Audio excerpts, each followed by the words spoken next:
Assalamualaikum. Saya Zaliha dari Seni Art Channel. Hari ini saya ingin bercerita perkara yang perlu kita tukar ataupun normal-normal baru. Jika sekarang kan kita dah familiar dengan perkataan mempraktiskan normal-normal baru dalam kehidupan.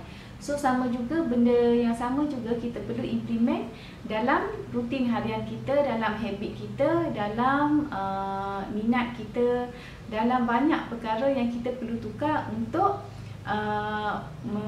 berjaya, menjadi kaya ataupun menjadi jutawan lah. So banyak perkara yang perlu kita tukar. Jadi jika anda berjaya implementkan benda baru dalam kehidupan anda seperti anda lakukan semasa kita PKP ke PKBP ni dah dalam MCO ni kan, anda boleh ikut normal-normal baru, maka tidak mustahil anda juga boleh ikut dalam implement dalam kehidupan anda untuk mencapai kejayaan, supaya benda-benda yang baru ni yang ramai orang tak suka, tapi anda kena buatlah. Macam PKP, anda tak suka benda tu, tapi anda kena buat jugalah kan, untuk keselamatan kita dan orang ramai. Benda yang sama kan, anda tak suka benda ni, tapi anda kena buat juga untuk anda berjaya dalam segi keuangan ke, dalam kerjaya ke, dalam hidup anda ke, apa-apa untuk mencapai goal, anda kena buat benda ni. Saya nak kongsi dekat sini ada 5 perkara yang anda perlu tukar daripada normal-normal biasa. Saya sukalah katakan kita kena jadi tak normal. Untuk berjaya kita jadi abnormal. Orang kata ramai-ramai kan, orang tak suka kalau kita keluar daripada normal-normal biasa kan. Jadi orang keliling kita memang tak suka. Tapi kita perlu berhadapan, kita perlu juga melakukan perkara benda ni. Okey, satu adalah knowledge. Knowledge sangat penting, tapi orang tak suka. Kalau cerita pun memang tak suka, saya pun tak suka. Kita perlu knowledge untuk berjaya, sebab daripada knowledge tu kita belajar kejayaan orang yang lepas kan, dan apa yang diorang lakukan, kita dapat mencontohi perkara-perkara yang orang berjaya ni dah lakukan. Jadi kita tak perlulah try and error. Kita dah gagal banyak kali, dah gagal, tak tentu lagi berjaya. Tapi sekurangnya bila kita membaca, benda tu dah ada kat depan mata. Macam Andrew Carnegie kan, dia ada cakap dengan Napoleon Hill. Saya ingat saya baca buku tu, Thinking Rich, macam dia, tajuk dia. Dia kata kenapa dia suruh Napoleon Hill buat research ataupun mencari jawapan bagaimana orang-orang yang dah kaya ni, apa sebenarnya rahsia di sebalik kejayaan diorang. Macam Henry Ford, semua dia ada cerita dalam buku tu, Thinking and Grow Rich, tajuk buku tu ya. Jadi Andrew Carnegie kata jadi tak perlulah orang muda, orang new generation akan mengalami kegagalan yang sama, macam try and error, lepas tu tak berjaya, dan mungkin sebahagian saja yang berjaya.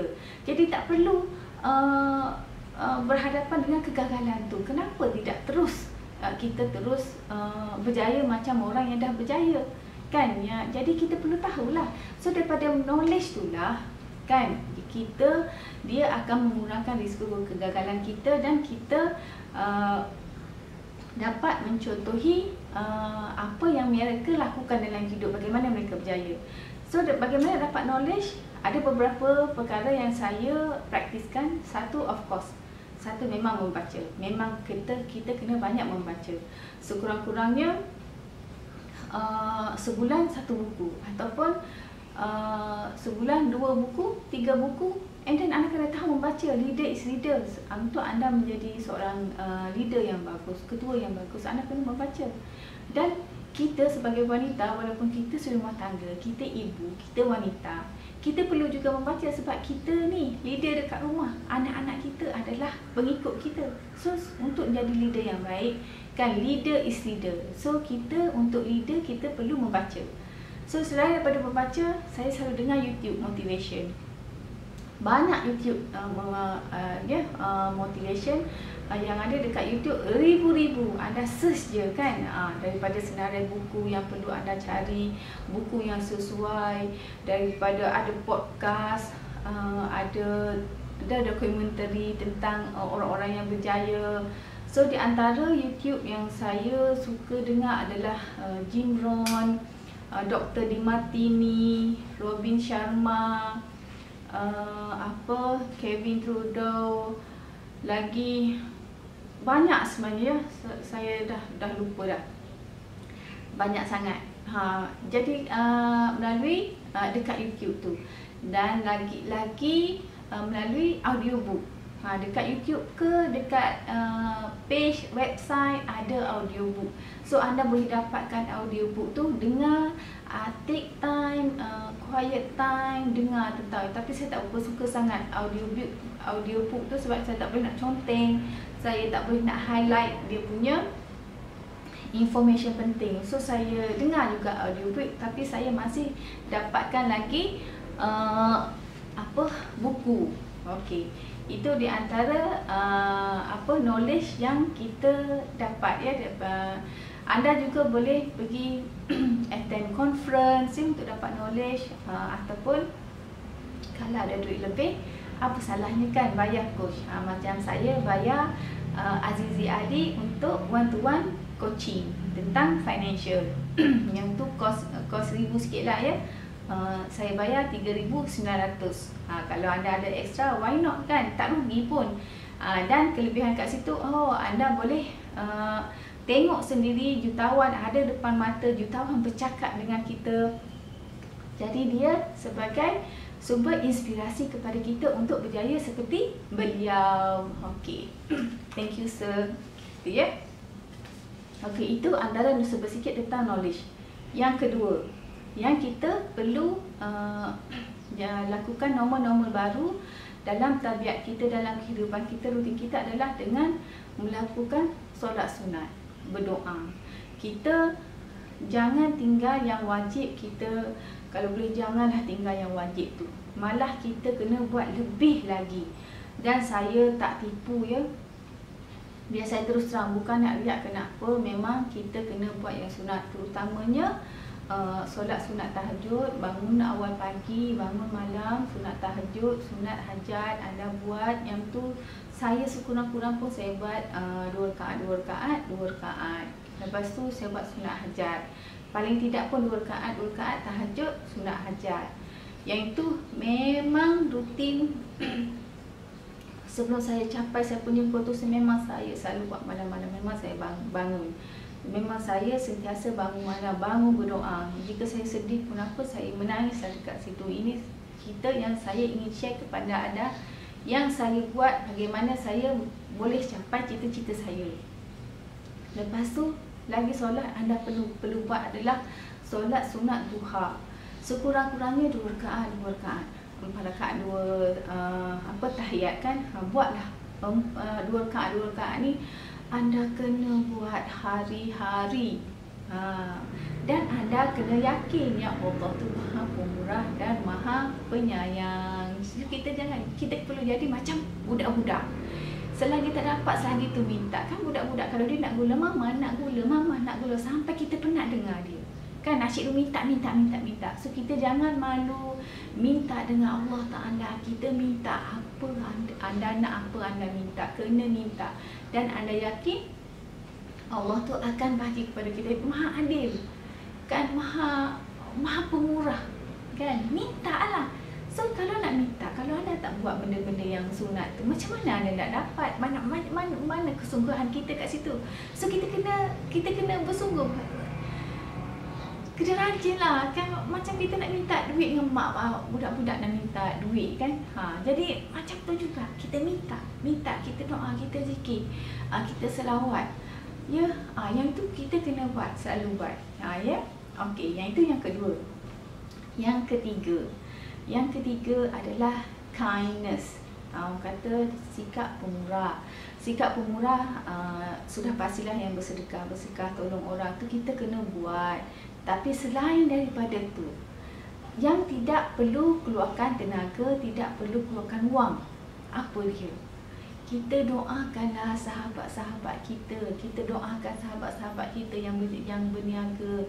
Kita doakan saudara mara kita. Kita doakan adik-beradik kita supaya diorang berjaya dalam usaha mereka, dalam mencapai cita-cita mereka. Jangan kedekutlah.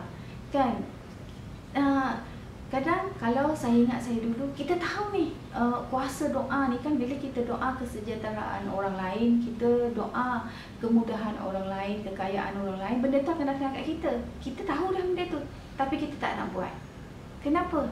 Kerana ego kita tinggi. Kita tak nak orang lain dapat kesejahteraan, kebaikan. Kita tak nak doakan orang. Kita doakan diri kita sendiri. Tak cukup. Kita kena doakan sahabat-sahabat kita. Bagaimana, kenapa kita tak nak doakan saudara mara kita? Kenapa kita tak nak doakan sahabat kita? Kenapa kita tak nak doakan adik-beradik kita? Sebab kita dengki. Sekarang kalau kita cakap dengki menguasai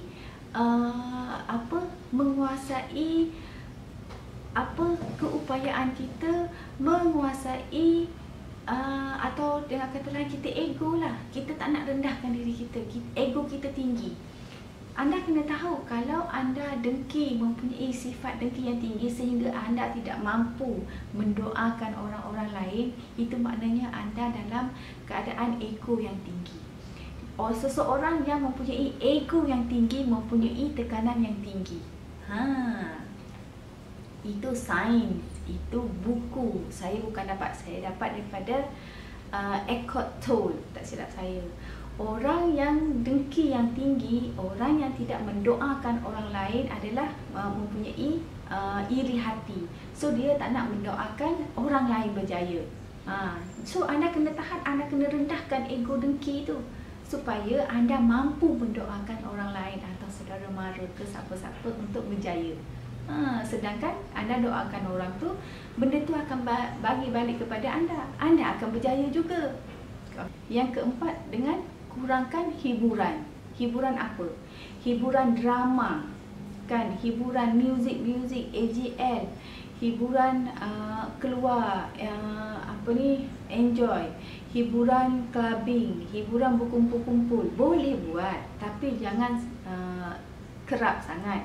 Macam drama tu kan, macam kita edit. Saya bukan tak tengok drama, saya tengok, tapi jarang-jarang. Kalau tengok movie pun jarang-jarang. Anak dah panggil-panggil, jomlah ibu, join, jom. So saya akan tengok dengan anak-anak.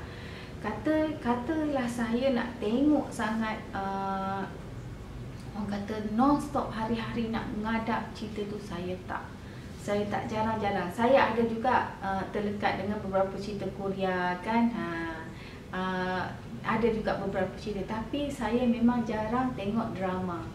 Drama Melayu tahun ni yang saya tengok adalah Wanita Luar Biasa tu ya, Aida Jebat. Yang tu saya tengok drama, yang lain-lain saya tak tengok. Saya tengok yang tu.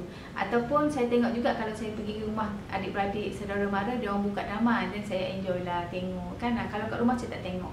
Saya tengok yang Aida Jebat, yang tu je lah sepanjang saya rasa tahun ni. Yang drama yang sambung-sambung dengan Kampung People.